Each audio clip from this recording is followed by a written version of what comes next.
Hello everyone, আসসালামু আলাইকুম। আমি এখন আপনাদের যে কাজটা দেখাবো সেটা হচ্ছে একটা ওয়াল ডেকর বা ওয়াল ম্যাট বলতে পারেন। আমি এই ওয়াল ম্যাটটা আগেই কাজ করে রেখেছিলাম, এখন আমি এটাকে সেটিং করব। মূলত এই ভিডিওটা হচ্ছে কিভাবে সেটিং করব সেটা আপনাকে আমি দেখাবো, যেটা খুব কম খরচে কিংবা বলতে পারেন তেমন কোনো খরচই নেই। এই খরচ ছাড়াই আপনারা এই ওয়াল ডেকরটা এখন সেটিং করতে পারবেন। বাসায় যে টুকিটাকি জিনিস থাকে সেই জিনিস দিয়ে আমরা ওয়াল ডেকরটা করতে পারবো। এখানে আমি একটা বোর্ড নিয়েছি, এটা হচ্ছে কার্টুন। বাসায় অ্যাভেলেবেল সবার বাসায় কার্টুন থাকে, সেটা আপনারা ওয়াল ডেকোরের জন্য কাছে ব্যবহার করতে পারেন। যেমন আমি ওয়াল ম্যাটটা কোন সাইজে নিয়েছি বা কোন সাইজে কাজ করেছি সেই অনুসারে হচ্ছে আমি এই ওয়াল ডেকোরটার জন্য বোর্ডটা কেটে নেব বা কার্টুনটা কেটে নেব সাইজ অনুসারে। আপনারা চাইলে ছোট ছোট নিতে পারেন, আবার চাইলে বড় অনুসারে কাজ অনুসারে বড় নিতে পারেন। এখন আমি এটা স্কোয়ার সাইজ হিসাবে নিয়েছি। এখন আমি কাজটার উপরে বসানোর জন্য যতটুকু কাজ করেছি চটের উপর, সেই কাজ অনুসারে আমি ফেভিকল আঠা এখানে দিয়ে নিব। এই কার্টুনের কাগজটার মধ্যে আমি সেই ফেভিকল আঠা সেই কাজ অনুসারে আমি লাগিয়ে নিব। তারপর আমি এই চটটা এখানে উপরে বসাই নেব। এখন যেহেতু ফেভিকল আঠা দিয়ে নিয়েছি এই জন্য শুকাতে একটু টাইম লাগে, সেজন্য ফার্স্টে আমি কাজটা টান টান করে আমি কাজটা একটু চাপ দিয়ে ধরে রেখে রেখে এই কাজটা আমি বসাই নেব। আপনারা দেখুন প্রসেসিং কিভাবে করেছি সেটা আপনারা দেখলেই বুঝতে পারবেন। আর সাইজটা যাতে ঠিক থাকে সে অনুমান করেই বসাতে হবে।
মাঝের অংশ বসানো হয়ে গেলে তারপর আমরা সাইডে অল্প অল্প করে ফেভিকল আঠা দিয়ে তারপর বাকি কাজটা কমপ্লিট করব।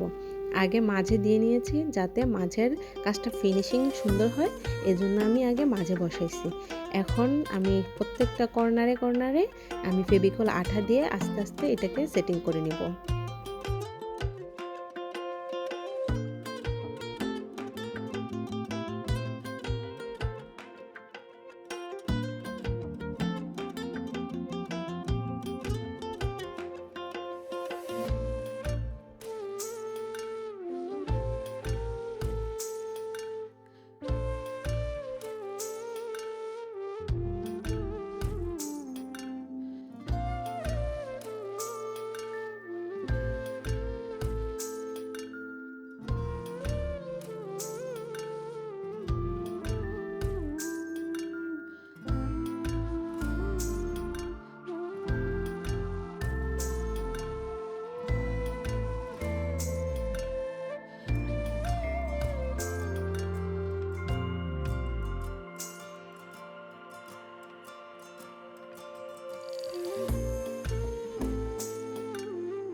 আমার যখন কাজের দিকের কাজটা কমপ্লিট হবে তখন আমি এটা পিছনের সাইডে নিয়ে তখন আমি এই আমার এই নিচের অংশটা একটু আমি চুটটা কম নিয়েছি, মানে চটটা কম নিয়েছি। এটা ভুলবশত আমার হয়ে গেছে, কিন্তু আপনারা নিলে এই যে আমি বাঁ সাইডে এবং ডান সাইডে যে পরিমাণে বেশি করে নিয়েছি আপনারা এরকম একটু বেশি করে কাটবেন। আমার ভুলবশত নিচের অংশটা একটু ছোট করে কেটে ফেলেছি, এই জন্য আমার একটু সমস্যা হয়েছে। কিন্তু আপনারা যদি চটটা একটু বেশি নেন তাহলে সেলাই করতেও সুবিধা হবে, সেটিং করতেও খুব সুবিধা হবে। এখন আমি আঠা পরে দেব, কিন্তু আমি একটু সুই দিয়ে এই জায়গাটা আমি দুই সাইডটা একটু আটকায় নেব, যাতে আমার পিছনের কাজের ফিনিশিংটা বেশি সুন্দর আসে বা কষ্ট কম হয় এই জন্য। আর ফেভিকল আঠা এত দ্রুত যেহেতু লাগে না, সেজন্য এভাবে দিয়ে নিলে আপনাদেরও খুব সুবিধা হবে।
এখন দুই সাইড সেলাই করার পরে আমি এখন কর্নারের সাইডটা সুন্দর করব, যাতে কর্নারটা খুবই সুন্দর হয়।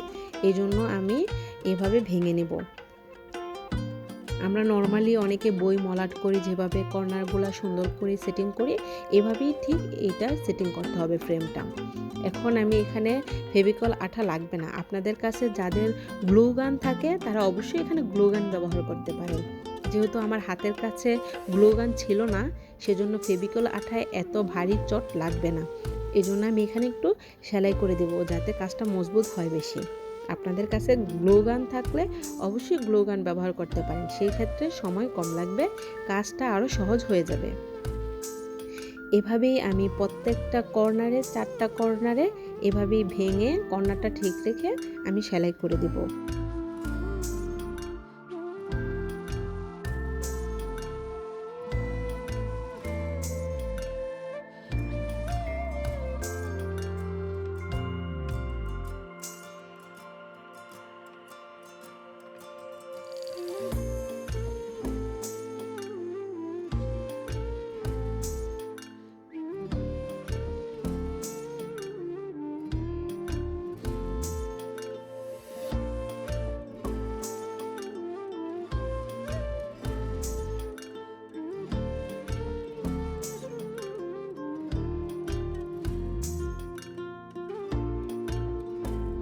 চারটা কর্নারের কাজ কমপ্লিট হয়ে গেলে যখন আমি এটা দেয়ালে টানাবো, তারা যাদের কাছে আপনাদের ডাবল স্টিক হচ্ছে গিয়ে যে কস্টেপগুলো থাকে তারা ওইটা দিয়ে ব্যবহার করতে পারেন। আর যদি না থাকে দেয়ালে টানানোর জন্য, তখন আপনারা এখান দিয়ে একটা সুতা দিয়ে, আমি এখানে সুতা নিয়েছি হচ্ছে উলের সুতাটা নিয়েছি মোটাটা, আপনারাও নিতে পারেন উলের সুতা, কিংবা যে কোনো কিছু সুতাটাকে মোটা করে দিয়ে তারপর এভাবে এখানে একটা গিঁট দিয়ে দিবেন, যাতে দেয়ালে টানাতে সুবিধা হয়।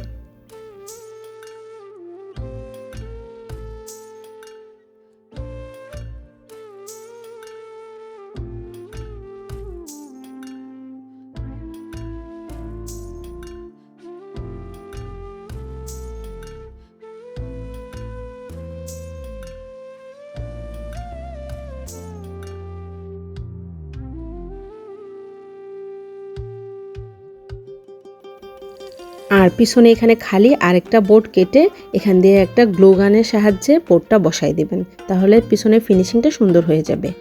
এতক্ষণ ভিডিওটা দেখার জন্য ধন্যবাদ। আল্লাহ হাফেজ।